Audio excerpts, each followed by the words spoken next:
Ya son las 9 de la mañana con 7 minutos y vamos a saludar a quienes ya están con nosotros acá en el estudio para poder ir revisando los temas de la contingencia, de la actualidad. Saludamos a Bárbara Navarrete, secretaria general de las Juventudes Comunistas. ¿Cómo estás, Bárbara? Muy buenos días. Muchas gracias, Rodrigo. Estoy muy bien. Gracias por estar acá con nosotros. Lo mismo que para Daniela Carrasco, politóloga, magíster en comunicación política y docente de administración pública de la Universidad Autónoma. Daniela, también, gracias por estar acá. Muchas gracias por la invitación. Bueno, vamos a las materias ya propuestas y vamos a entrar en la conversación y particularmente el debate que se ha dado en torno a la ley de tarifas eléctricas, un tema que no ha pasado desapercibido por lo que implica para los bolsillos de chilenas y chilenos, las distintas estrategias que se están barajando, entre ellas el subsidiar a los sectores más complicados, más desfavorecidos, y además no ha estado exenta también de críticas la gestión del ministro Pardo en torno a esta situación. Recordemos que demoró 3 meses en salir del Congreso esta ley de estabilización tarifaria de servicios eléctricos. Recordemos que había una deuda que se arrastraba de particularmente el año 2019 y eso tenía que empezar entonces a cobrarse de una u otra forma. Ya lo decíamos, tuvimos este congelamiento y frente a ello también está la visión política que se está teniendo respecto a las implicancias en lo que fue el trámite parlamentario. Hubo ciertas ausencias, hubo ciertas abstenciones que de alguna manera dan cuenta de que había algunos representantes en el mundo político y parlamentario que eran medio reticentes a seguir adelante en este ámbito.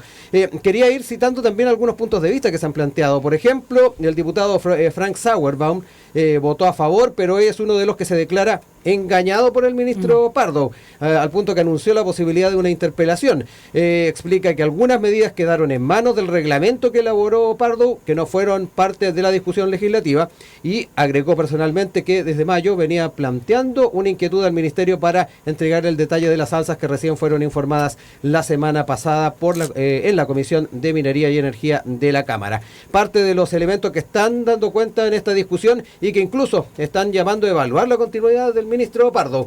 Elementos que dejo sobre la mesa para empezar a revisar. Bárbara, parto contigo. Sí, bueno, la situación del alza de tarifas en sí misma y todo el debate que ha estado alrededor más bien de esta nueva ley y su implementación, sin duda que es muy crítica para el bolsillo de las personas. O sea, hoy día más que nunca, sobre todo en invierno, un invierno tan crudo como el que estamos viviendo, la energía es crucial.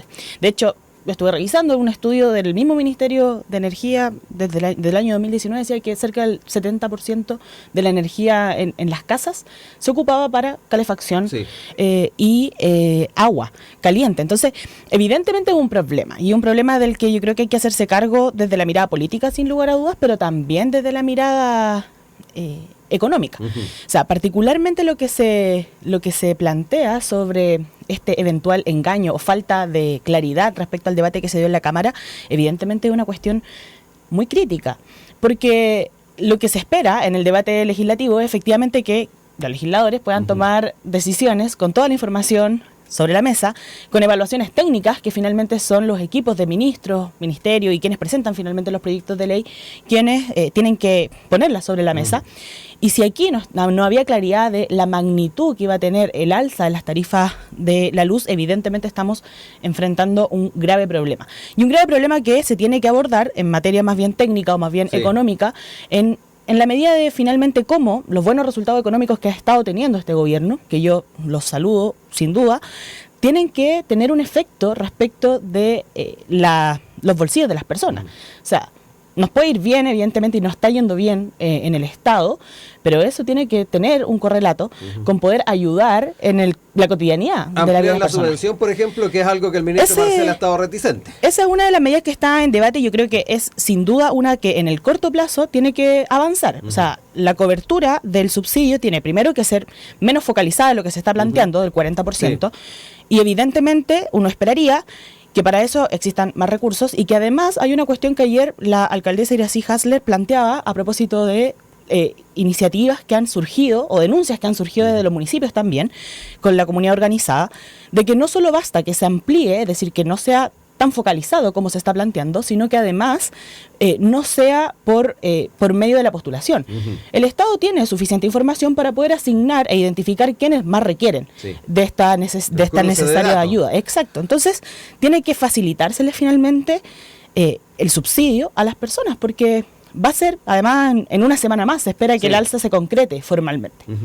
Daniela, te pido que acerques un poquito también, puedas subir el micrófono para poder escucharte. Estamos, ¿sí? Por ahí estamos mejor. Te dejo también la palabra, si efectivamente en este escenario de preocupación de la opinión pública, de la ciudadanía, tomando en cuenta de que aquí se está tocando el bolsillo y de forma fuerte, ¿cómo ves las alternativas que se están planteando? Una de ellas, que ya lo señalaba Bárbara, la posibilidad de ampliar este subsidio, pero también lo que está detrás en el debate, la forma en que se llevó adelante la tramitación por parte del Ministerio y particularmente la figura del titular de esta cartera, Diego Pardo.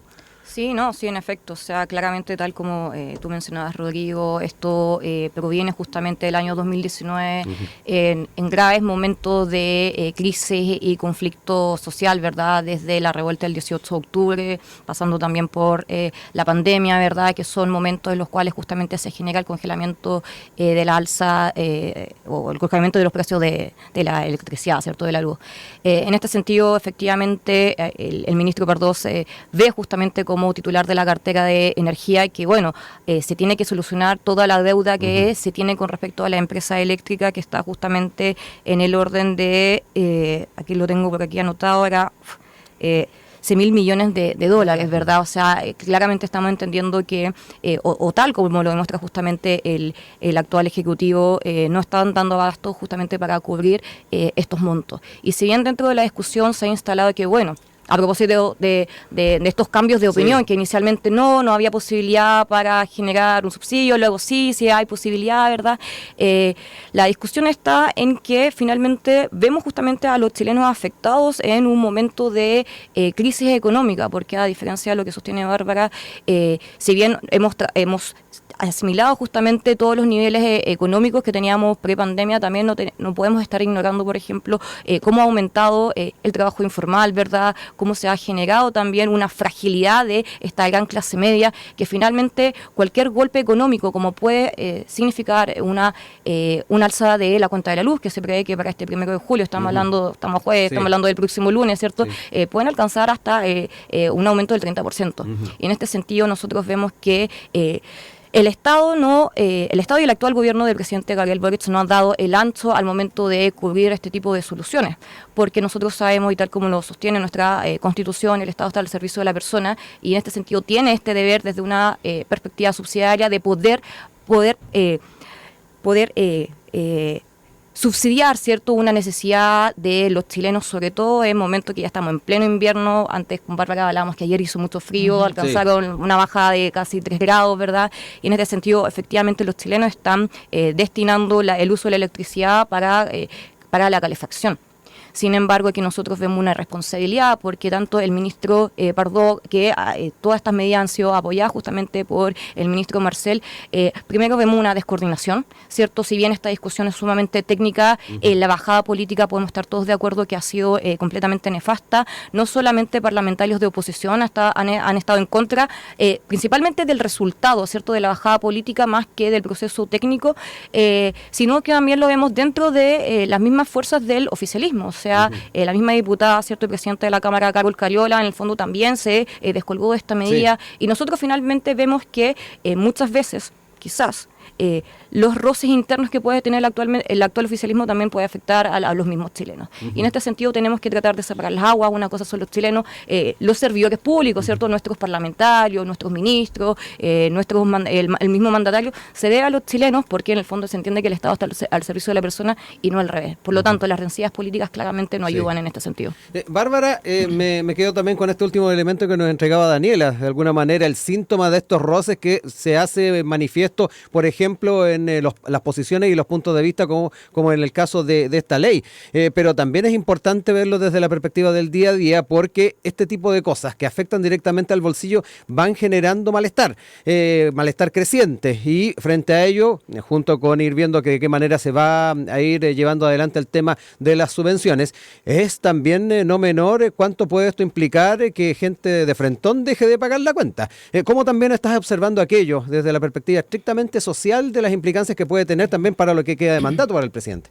Sí, no, sin lugar a dudas que ello tiene un impacto amplio y el malestar que correlaciona al final del día con la dificultad o imposibilidad de poder pagar una cuenta que aumente en un 30% en un primer plazo, posteriormente casi un 60% en su globalidad, evidentemente que va a generar dificultades. Y por eso es que desde nuestra posición hemos manifestado en quienes les toca jugar ese rol, que el gobierno tiene que actuar rápidamente. Y por eso es lo que planteaba al inicio. O sea, si es que hemos tenido buenos resultados en materia económica, bueno, efectivamente empujemos a que esos buenos resultados traspasen el bolsillo de las personas. Yo comparto que hay dificultades variadas en nuestra economía que básicamente responden al modelo económico que tenemos y al cómo finalmente el chorreo sabemos que no es suficiente. Y esa misma lógica del chorreo mercantil no puede seguir siendo parte del chorreo como gubernamental. Porque al final del día yo comparto, el Estado o el gobierno, en este caso, el gobierno que está administrando, el Estado que tenemos, debe verse finalmente las necesidades de las personas. Y en ese marco, una de las cuestiones que también se ha puesto en el debate tiene que ver con que, si bien en el corto plazo, una de las cuestiones que debemos poder avanzar, porque la afectación va a ser rápida y pronto, tiene que ver con el subsidio y su ampliación. Por otra parte, ya más bien en el mediano plazo tenemos que evaluar efectivamente los contratos que tiene el Estado respecto de las empresas generadoras de energía y cuál es la relación del Estado para con las empresas que proveen bienes esenciales. Aquí también se ha puesto sobre la mesa una cuestión que para mí también es clave, que tiene que ver con cómo las medidas compensatorias respecto de las decisiones que se tomaron para salvaguardar las alzas antes también involucren a pequeñas y medianas empresas a propósito de que de no hacerlo o de que esas medidas compensatorias finalmente no sean las suficientes, el traspaso de alza de costos para el usuario final, para las personas, no va a ser solamente por el alza de la cuenta de la luz, sino que vamos a ver otros bienes y servicios probablemente encarecidos a propósito de lo que genera el alza de la luz. Los efectos colaterales. Exacto, entonces, al final del día, la premisa o la máxima de esto, diría yo, tiene que ver con que las decisiones de contención de alza que suceden en dos momentos, uno por lo que fue el estallido social y en segundo lugar por lo que fue la pandemia, no pueden finalmente traspasarse completamente al usuario final y por tanto uno de los debates más profundos tiene que ver precisamente con revisar los contratos, pero también la forma en que el Estado se relaciona con las empresas que terminan siendo evidentemente monopólicas por los altos costos que tiene el desarrollo de la energía, por ejemplo, o el agua en otros casos, considerando que son finalmente empresas o bienes muy necesarios para la vida de las personas. Daniela, a propósito también de este análisis que hace Bárbara y particularmente el fondo, de lo que desde su perspectiva también es importante tener en cuenta a la hora de ir revisando las políticas públicas a futuro, el tema de las reglas del juego en el mercado eléctrico, la forma en que se dan las compensaciones y esta relación usuario, Estado, empresas, es un tema revisable y que pueda tal vez no ayudarnos a salvar una situación que ya es inminente. Pero sí, en el futuro, ¿cómo ves también aquello?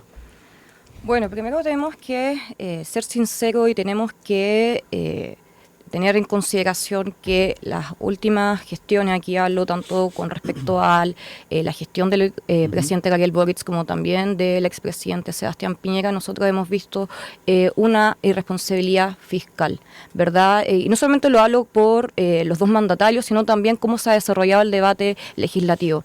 Nosotros vemos que se ha actuado de manera irresponsable, por ejemplo, cuando se ha abordado los retiros de los 10% de la AFP, ¿verdad? En ese momento, economistas serios, economistas técnicos sostenían y advertían lo que podía implicar para la economía, ¿cierto?, chilena. Y hoy en día estamos viendo justamente sus efectos, ¿verdad? En ese momento nosotros vemos que circulaba mucho dinero, mucho más de lo normal, por lo que claramente esto generó inflación y hoy día estamos pagando los costos. Y si bien el tema de la electricidad se había congelado justamente por la revuelta del 18 de octubre y por la pandemia, en este sentido vemos que justamente se ha estado fallando en aquello. Hay que justamente discutirlo de una manera mucho más sincera, no solamente lo técnico, sino también explicar qué es lo que significa para los hogares. Pero nosotros también tenemos que advertir que se está o sea, ya Chile llegó con respecto al congelamiento de los precios de la luz, se entró a un escenario bastante gris. Porque claro, nosotros podemos estar solicitando al Estado que esté generando congelamiento de los precios, sin embargo, nosotros vamos a ir viendo que esto puede estallar como una burbuja y finalmente nos afecta a todos, tanto al Estado como a los mismos chilenos. Entonces, en este sentido, yo creo que se debería, en el fondo, debería instalarse de manera gradual el descenso, ¿cierto?, con respecto al congelamiento de los precios de las tarifas de la luz, para que finalmente vuelva a recaer en el precio en los mismos usuarios, ¿cierto?, pero paso a paso, que sea de manera paulatina, porque si no el golpe es bastante fuerte. Porque si no tenemos el eventual escenario que es, por ejemplo, lo que le pasó a Argentina, ¿verdad? Tenían justamente todos los servicios subsidiados. Y de repente el Estado no puede más. Y por otro lado, no solamente no puede más, sino que también ahí se genera una gran deficiencia fiscal. Y también lo vemos con respecto al Estado, toda su responsabilidad con otras medidas, por ejemplo, bueno, yo mencionaba a propósito de los retiros del 10% de la AFP, que en todo caso fue completamente inconstitucional porque entra como una moción de diputados, ¿verdad? Pero también nosotros, por ejemplo, lo vemos con respecto a la discusión que tiene el actual gobierno con una eventual reforma de pensiones, también con una eventual reforma tributaria, que en lugar de llamar a la inversión, lo cual genera todo un flujo positivo, llamando a más trabajo, generando un mejor movimiento económico, claramente vemos que se estanca. Y en este sentido tenemos que resolver la situación económica que afecta a los chilenos, porque no solamente el alza de la luz, que acá lo vemos como un punto crítico, sino nosotros también podemos ir viendo cómo ha ido aumentando, por ejemplo, desde el 2019 el precio del combustible, ¿cierto?, de la benzina, que claramente afecta directamente tanto a los chilenos como también los precios que nosotros, los precios de los productos que vamos consumiendo, ¿verdad? Entonces esto es mucho más grande que solamente hablar sobre el costo de la luz. Claramente estamos hablando sobre qué tipo de Estado nosotros queremos, ¿verdad? Yo creo que hay que fomentar justamente una mayor capacidad de libre mercado en la cual se pueda generar una competencia justa, ¿verdad? Lamentablemente tenemos monopolios, por ejemplo, en el caso de la luz, sin embargo, en otros aspectos de la sociedad se tienen que justamente fomentar aquello. Para ir cerrando este tema, les dejo ahí la palabra y volvemos a la eterna discusión de más o menos Estado acá también, a propósito de los puntos de vista que se han planteado respecto a estas reglas del juego. Bárbara, ahí te dejo también la palabra. Sí, yo creo que no solamente la pregunta o el debate tiene que ser si más o menos Estado, sino que el Estado es el que necesitamos. Y en ese marco, evidentemente, que tenemos muchas diferencias, porque primero, las características del Estado que tenemos son parte de las razones por las cuales nuestro país no se ha desarrollado como se espera, con tasas de crecimiento mayores a las que tenemos. Y que tenemos y que hemos podido... que este gobierno finalmente ha podido mejorar y salir de una de las dificultades económicas que vivimos a propósito de la pandemia y de medidas que yo comparto no iban a tener efectos nocivos en el mediano o largo plazo, como el caso de los retiros u otro tipo de política. Por tanto, el debate más profundo respecto de no solo más o menos Estado tiene que ver más bien con cuáles son las capacidades que existen y de qué manera finalmente nuestro modelo de desarrollo permite dar un salto cualitativo finalmente y no solamente tener nuestra producción o nuestro desarrollo basado en servicios y empresas financieras, que es lo fundamental que desarrollamos en nuestro país. O sea, el valor agregado y la elaboración finalmente de industria o de explotar otras ventajas comparativas que pudiésemos tener, evidentemente es parte del debate más profundo. Y un debate que yo creo hay algunos que no les acomoda tanto dar, porque evidentemente tiene que ver con sacarle o ir reordenando el modelo, y eso evidentemente genera roce y dificultades. Una de las cuestiones centrales ya más en el debate más fácil, o no sé si más fácil, pero sí más abordable en la política pública cotidiana, tiene que ver con cómo evidentemente una de las cuestiones que ha planteado el gobierno es cómo el Estado hoy día tiene más recursos. Y este es un debate que se ha pateado durante... al menos estos años de gobierno, a propósito del primer rechazo a la reforma tributaria y hoy día también al intento de aplazamiento permanente del debate respecto al pacto fiscal. Y ahí hay una cuestión que resolver. O sea, si evidentemente nosotros queremos ampliar, y algo así decía el ministro Lizalde a la oposición, bueno, hoy día la oposición está pidiendo más subsidio, bueno, entonces que den los votos para poder tener más recursos. Y evidentemente eso es una necesidad para efectivamente no tener problemas de sostenibilidad respecto a los gastos que está desarrollando el Estado. Entonces, una de las cuestiones fundamentales en el corto plazo, como ya decía, tiene que ver con que el Estado no solo tenga más recursos, que ahí urgentemente se requiere el pacto fiscal no solo para subsidiar a más población respecto a la tarifa eléctrica, sino que para avanzar en reforma de pensiones, por ejemplo, y el pilar de la PGU y las medidas de solidaridad que se plantean en el debate, sino que además avanzar en ya la revisión de cómo el Estado finalmente en sus capacidades se relaciona con empresas que son esenciales para la vida de las personas. Porque, claro, evidentemente hay un problema de concentración en nuestro país. Hace algunos días me tocó estar en un seminario desde OPES, que es otro espacio donde participo respecto de la concentración económica en nuestro país, es crítica y tiene que ver como consecuencia el modelo económico que tenemos. Entonces, no solo podemos ver finalmente lo que pasa como en la relación por encima, sino que en la profundidad, particularmente en las empresas o en estos sectores que son esenciales finalmente y que el Estado tiene que cumplir un rol para poder dar cobertura a la población. Daniela, también para cerrar este tema, te dejo ahí la palabra. Surge también la discusión parlamentaria con pacto fiscal, lo que tiene que ver también con discusiones importantes que se han estado dando y que son relevantes también desde la perspectiva del gobierno. Te dejo ahí la palabra para cerrar el tema. Sí, bueno, a propósito de el aumento o el alza de las cuentas de la luz, justamente nos invita a debatir de manera mucho más profunda qué rol de Estado, sociedad, ¿cierto?, queremos.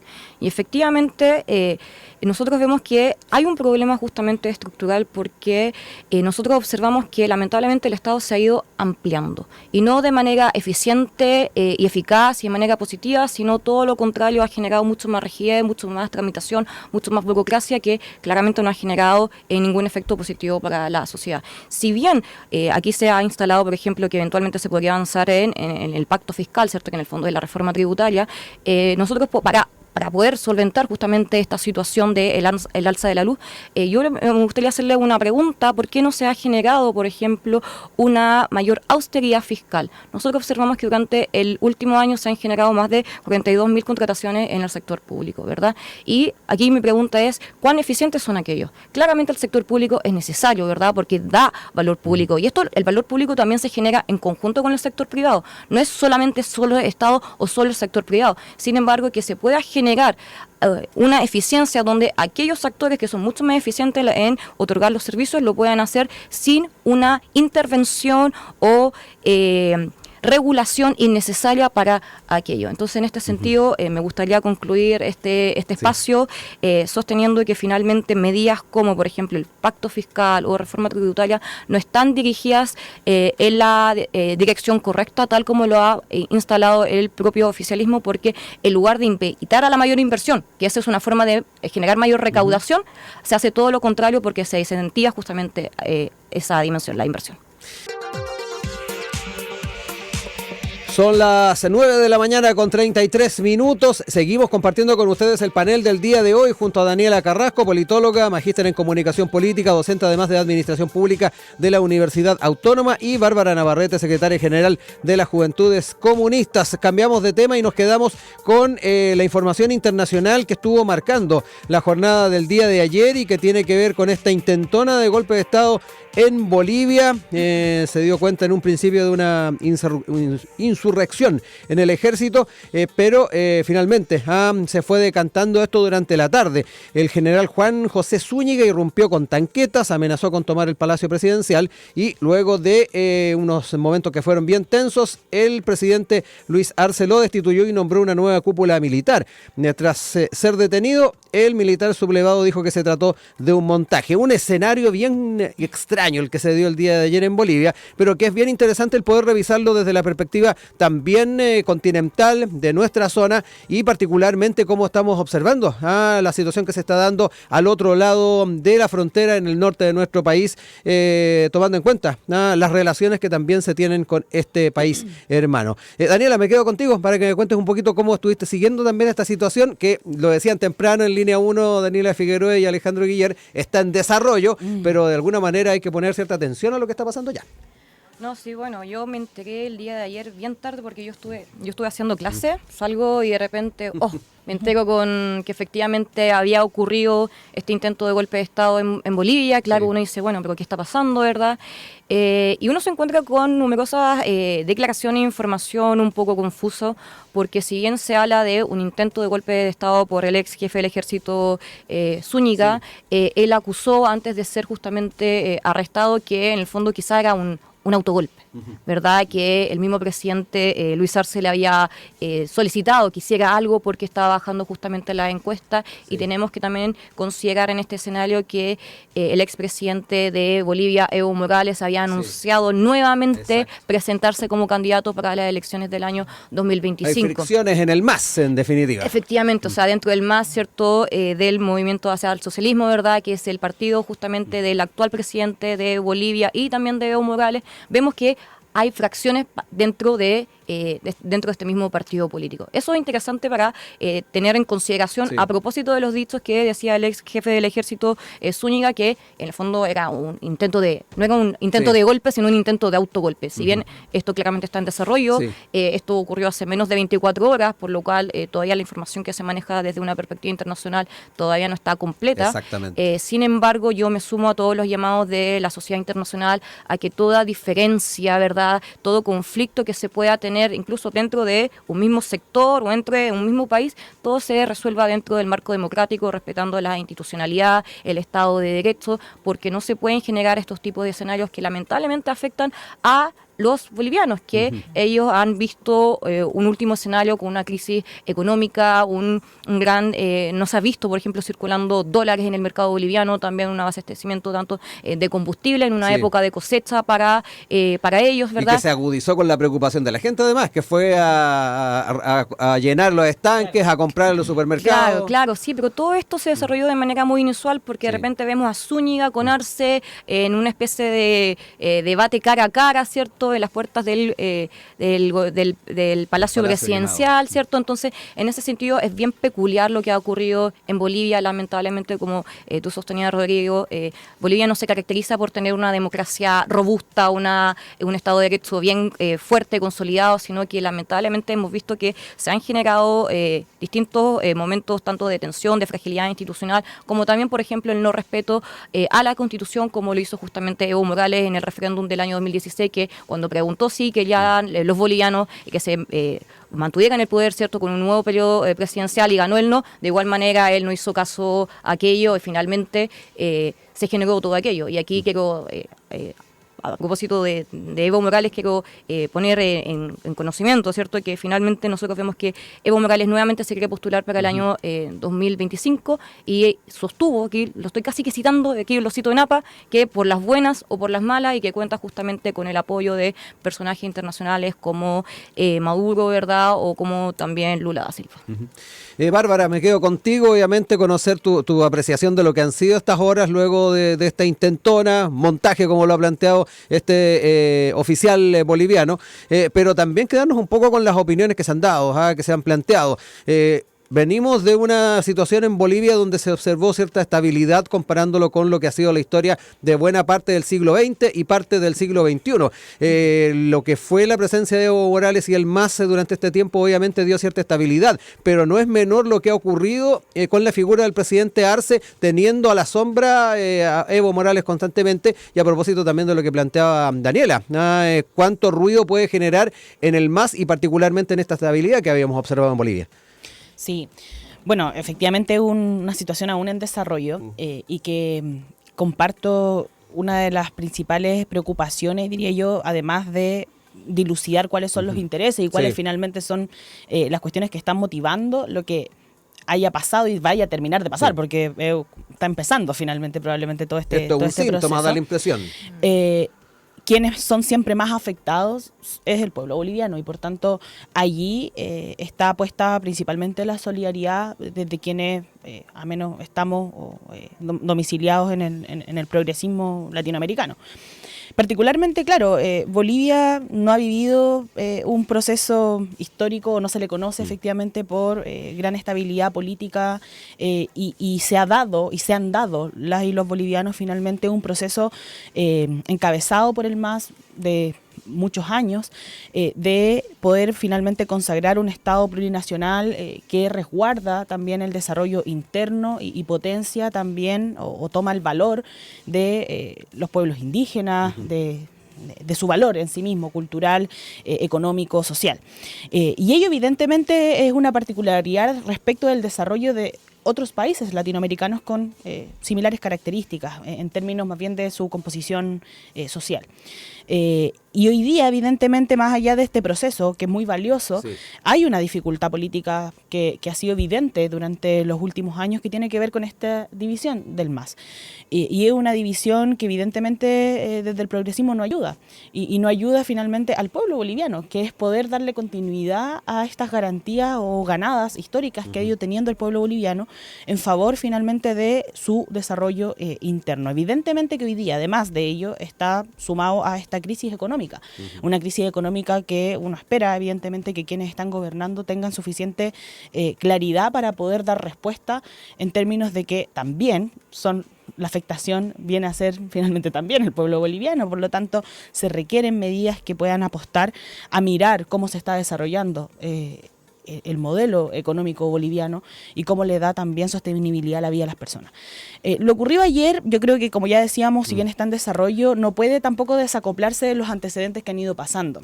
Yo creo que es fundamental, evidentemente, aunar todos los esfuerzos del progresismo boliviano en particular y superar cualquier política personalista que es muy dañina para los procesos políticos de mirada progresista. Creo que en esa línea, evidentemente, una de las cuestiones que uno espera, o yo espero con mucha no sé, énfasis, el poder, que esa unidad y que las perezas que existen respecto de los liderazgos dentro del MAS puedan efectivamente buscar poner sobre la mesa o en el centro los intereses del pueblo y del desarrollo de este proceso que ha ido teniendo Bolivia, y que finalmente no sea solo para resolver lo que ayer termina sucediendo y que esperemos efectivamente no signifique o no sea un antecedente de una agudización mayor, sino que además permita avanzar en medidas rápidas de resolver los problemas cotidianos de las personas, como lo que está pasando hoy día en materia económica. Daniel, ahí nos quedamos también y quiero ahí quedarme tal vez con una visión y un análisis más global de un denominador común en cuanto a las amenazas que se tienen a nivel continental y por qué no decirlo también mundial, que es el poder hacer frente a los embates económicos que, ya sea por factores internos o externos, están generando no solamente preocupación en la ciudadanía de los distintos países, sino que también dificultad para poder ir observando la manera de irlo resolviendo. ¿Cómo ves tú, a propósito de lo que hemos conversado, lo que plantea también Bárbara de las preocupaciones en Bolivia, tú también diste cuenta de aquello? Vamos observando en las recetas, no me gusta utilizar mucho esa palabra, pero en este caso las recetas que los distintos presidentes, presidentas y gobiernos tienen para echar mano. Me da la impresión de que aquí está complejo el escenario. O sea, no solamente complejo desde una perspectiva económica, o sea, nosotros hemos visto que en Bolivia han subido en 20% los precios de la canasta familiar, o sea, es una situación bastante precaria la que están viviendo nuestros amigos bolivianos, ¿cierto? Sino también es entender lo que ha estado pasando, por ejemplo, a nivel latinoamericano, cómo la corrupción se ha instalado justamente en la institucionalidad, también cómo la violencia política se ha ido validando, porque tal como dice Hannah Arendt, cuando estamos ante la presencia de violencia, claramente estamos ante la ausencia del poder, y en ese sentido vemos que justamente el Estado boliviano en este caso en particular no ha dado el ancho en resolver todos estos conflictos que tienen. Yo sigo insistiendo que toda diferencia se tiene que resolver dentro de un marco democrático, respetando la institucionalidad. Sin embargo, nosotros observamos que desde hace ya varios años se ha generado un malestar dentro del pueblo boliviano con respecto, por ejemplo, a el intento de continuidad por parte de Evo Morales, ¿verdad? Que también se le ha acusado de fraude electoral y también en el fondo no acató la Constitución y ni siquiera respetó la voluntad popular boliviana con respecto a que no querían que perpetuara en el poder, ¿cierto? Entonces, en este sentido, nosotros vemos que, bueno, si bien claramente no comparto el extraño ejercicio que hace justamente el ex jefe del ejército boliviano, aquí nosotros observamos que primero ya desde la misma institucionalidad boliviana se genera esta fragmentación. Y esto nosotros también lo podemos observar dentro de la misma percepción ciudadana, porque por un lado nosotros vemos que el mismo presidente Luis Arce ha ido descendiendo en su popularidad con respecto a la ciudadanía, ¿cierto? Los mismos bolivianos, pero también hay un gran rechazo con respecto a la figura de Evo Morales. Yo me acuerdo que justo me tocó para el año 2019 ir a Santa Cruz a dar una charla para un seminario. Me llamó mucho la atención justamente que habían distintos grafitis, como que los grafitis hablan, ¿cierto? Las calles de repente hablan y nos permite tomar la temperatura de la percepción ciudadana, mucho el grafiti contra Evo Morales, ¿verdad? Y se instalaba esta noción de una alta corrupción, de que nos estaban justamente respetando los distintos procesos ni la institucionalidad. Un oriente boliviano además que siempre ha sido cierto bien crítico del MAS. No, sí, claro, sí, justamente incluso su exgobernador hoy día se encuentra preso, ¿cierto?, en una calidad de preso político, ¿verdad? Y aquí nosotros vemos un complejo escenario boliviano que lamentablemente esto tiene que ver con todo lo que aquí Bárbara sostenía, ¿cierto?, del progresismo latinoamericano, ¿verdad?, que lamentablemente no ha logrado dar respuesta, en este caso, a los bolivianos, ¿cierto?, porque lamentablemente se mantienen en un estado de precariedad, no han podido avanzar económicamente, se han generado distintos bloqueos y no necesariamente por iniciativas de afuera, sino por las mismas políticas que se han generado de adentro. Punto aparte, también me gustaría señalar que, bueno, ¿cómo podemos entender este conflicto? Luis Arce fue también ministro de Economía del expresidente Evo Morales, ¿verdad? Y en este sentido, ¿cómo se genera esta fragmentación entre ambas figuras, ¿verdad? Porque claro, quizás lo amenaza a él ante una eventualidad de presentarse en un segundo periodo presidencial, y en este sentido vemos que también hay una tensión en este sentido.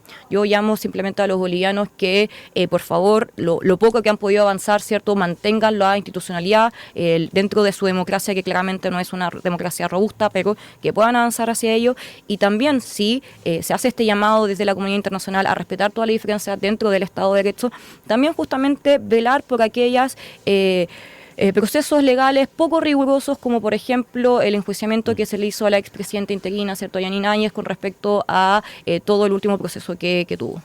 Yanine Áñez, además, que estuvo dentro de quienes estuvieron condenando la insubordinación militar. Efectivamente, Hubo también ella también estuvo completamente en contra. Sí. Algunos exmandatarios estuvieron dando cuenta de aquello. Bárbara, te escucho también para ir no solamente analizando algunos de los planteamientos que hizo Daniela, sino que además también en este paraguas más amplio que planteé respecto a las capacidades que se tiene para enfrentar dificultades que no solamente obedecen a situaciones internas, sino que muchas veces también a lo que está ocurriendo con las turbulencias económicas del mundo.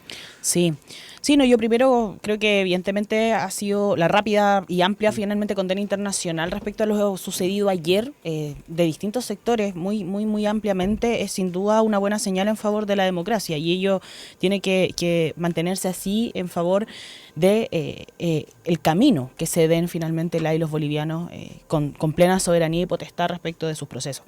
Y ello yo creo que es una premisa que evidentemente hay que buscar poner siempre por delante.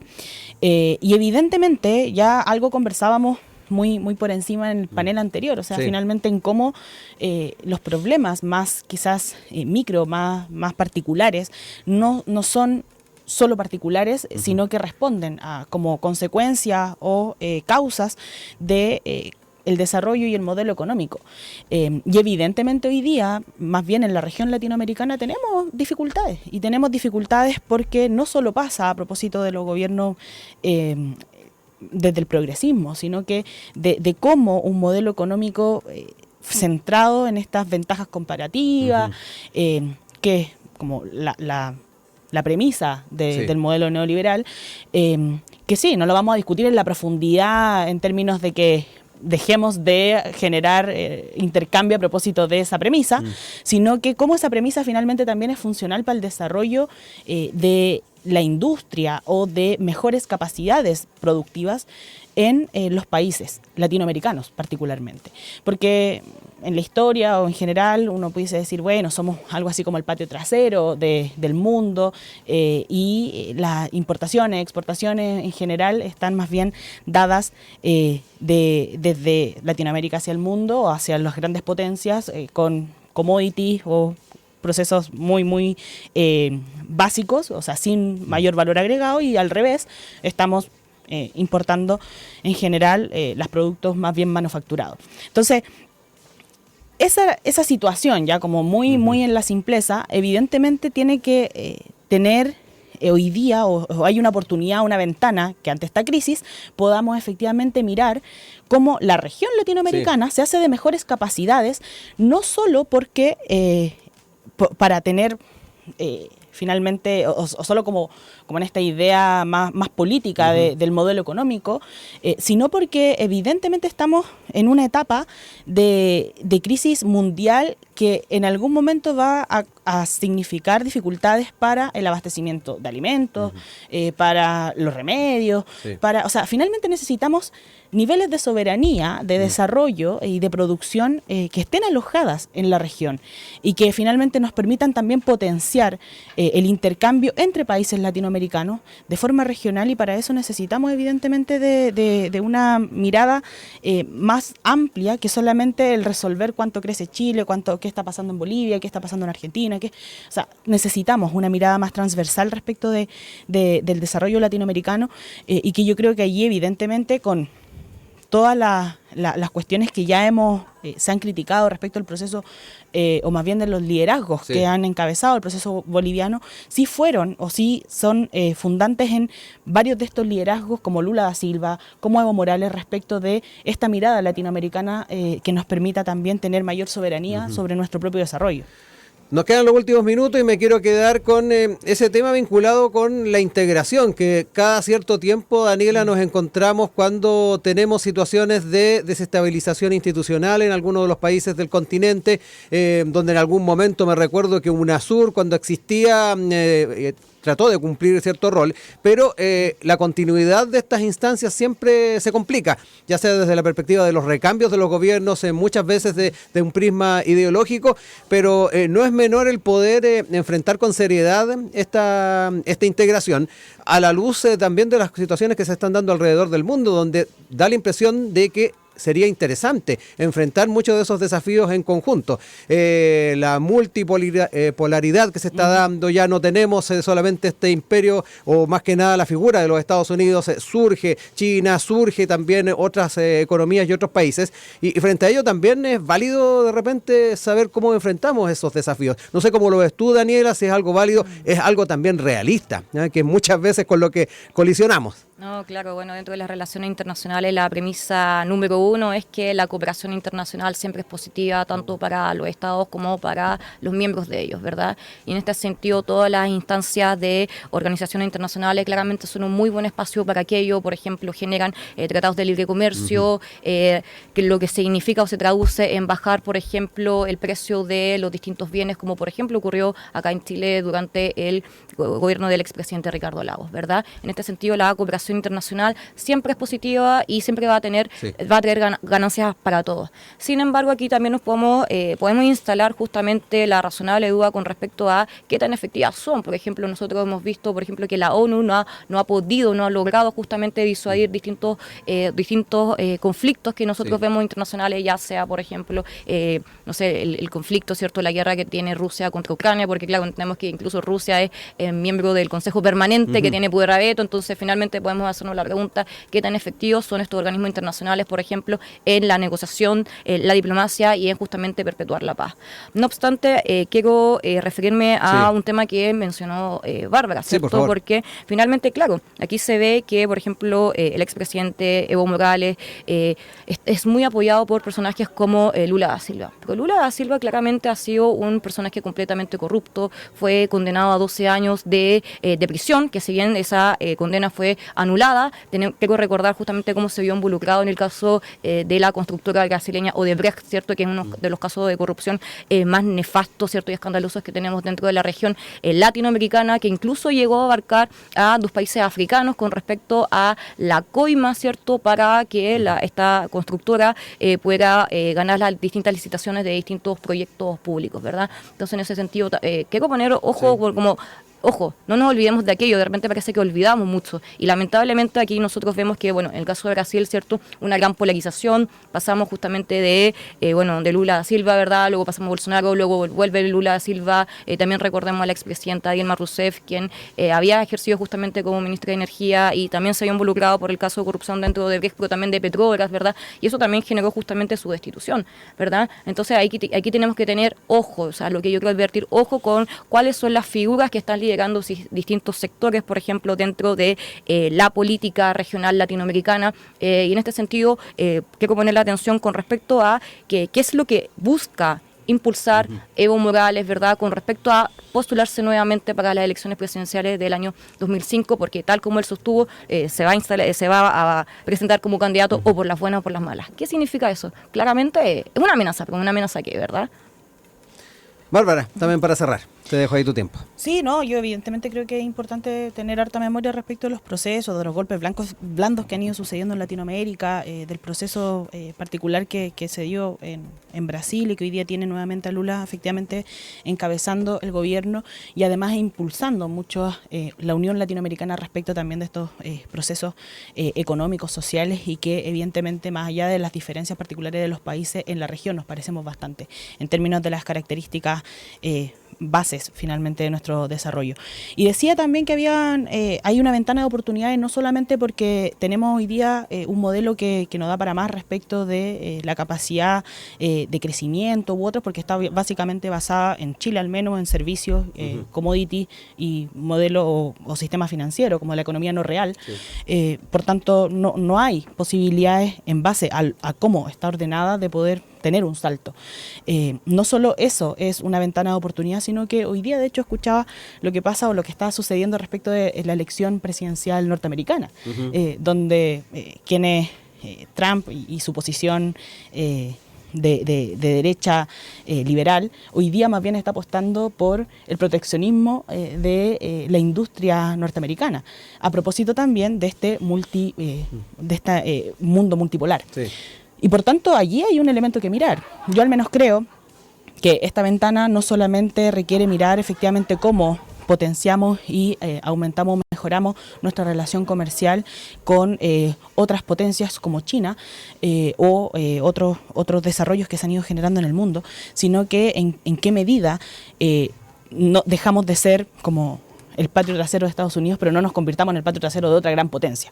Y eso requiere de una mirada regional importante, porque sin duda Chile no lo va a hacer solo, o Bolivia no lo va a hacer solo. En particular, yo diría y reforzaría en miras del tema de Bolivia en particular, que evidentemente esta rápida respuesta internacional y nacional también dentro del país en términos de la condena de este intento de golpe de Estado, o lo que termine de decantar, como la caracterización que le demos, evidentemente es positiva en miras de la democracia, y que hoy día la premisa tiene que ser efectivamente que el pueblo boliviano pueda darse su propio camino en sus mecanismos soberanos e institucionales que se han dado también. Son las 9:57, no me queda más que agradecerles a quienes nos acompañaron el día de hoy, Daniela Carrasco, Bárbara Navarrete, muchas gracias y nos estamos reencontrando futuros. Que estén muy bien. Gracias.